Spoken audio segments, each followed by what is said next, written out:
Lucas, capítulo 11. A oração dominical. De uma feita estava Jesus orando em certo lugar.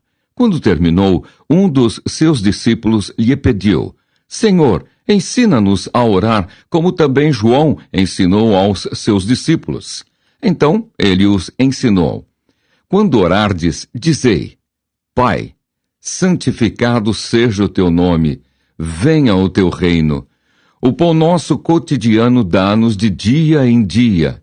Perdoa-nos os nossos pecados, pois também nós perdoamos a todo o que nos deve. E não nos deixes cair em tentação.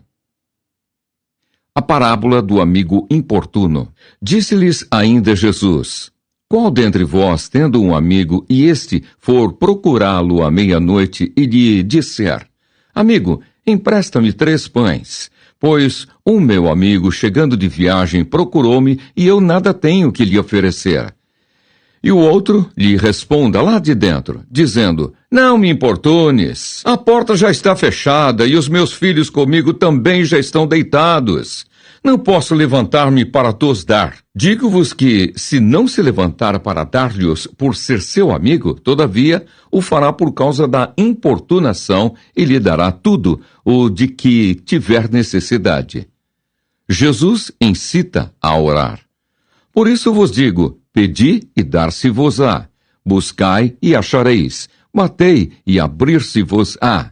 Pois todo o que pede recebe, o que busca encontra, e a quem bate abrir-se-lhe-á. Qual dentre vós é o pai que, se o filho lhe pedir pão, lhe dará uma pedra? Ou se pedir um peixe, lhe dará em lugar de peixe uma cobra? Ou se lhe pedir um ovo, lhe dará um escorpião? Ora, se vós que sois maus, sabeis dar boas dádivas aos vossos filhos, quanto mais o Pai Celestial dará o Espírito Santo àqueles que lhe o pedirem. A cura de um endemoniado mudo. A blasfêmia dos fariseus. Jesus se defende. De outra feita estava Jesus expelindo um demônio que era mudo.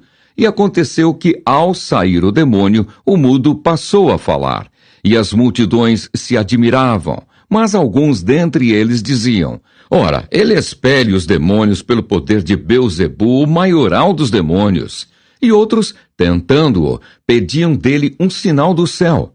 E sabendo ele o que se lhes passava pelo Espírito, disse-lhes: Todo reino dividido contra si mesmo ficará deserto, e casa sobre casa cairá. Se também Satanás estiver dividido contra si mesmo, como subsistirá o seu reino?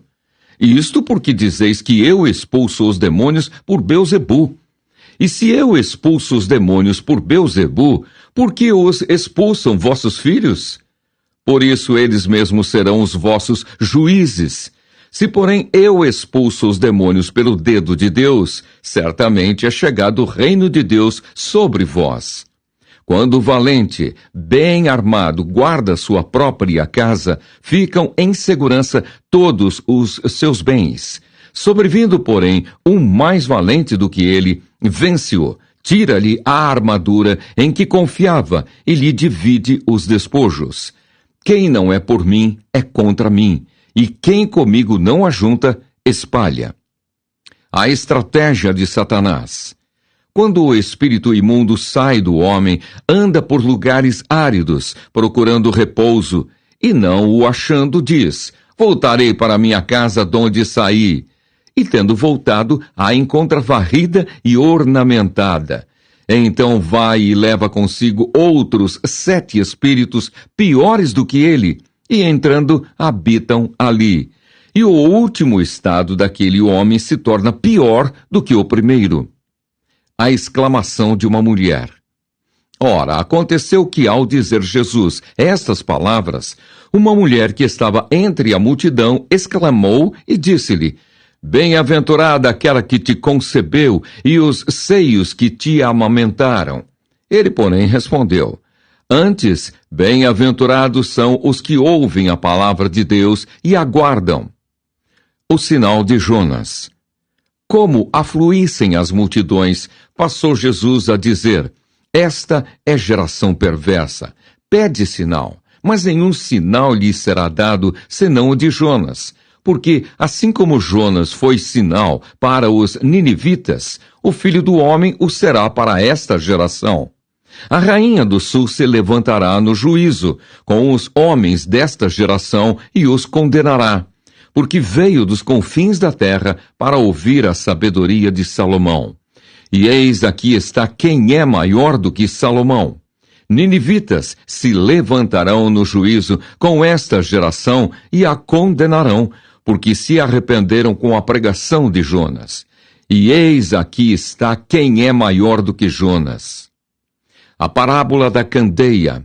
Ninguém, depois de acender uma candeia, a põe em lugar escondido, nem debaixo do alqueire, mas no velador, a fim de que os que entram vejam a luz. São os teus olhos a lâmpada do teu corpo. Se os teus olhos forem bons, todo o teu corpo será luminoso. Mas, se forem maus, o teu corpo ficará em trevas. Repara, pois, que a luz que há em ti não sejam trevas.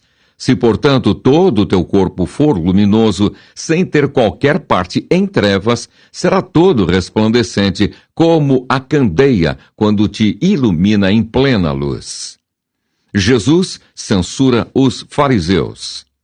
Ao falar Jesus estas palavras, um fariseu o convidou para ir comer com ele.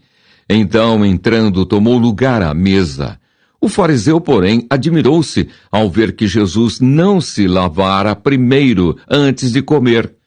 O Senhor, porém, lhe disse: Vós, fariseus, limpais o exterior do copo e do prato, mas o vosso interior está cheio de rapina e perversidade. Insensatos! Quem fez o exterior não é o mesmo que fez o interior?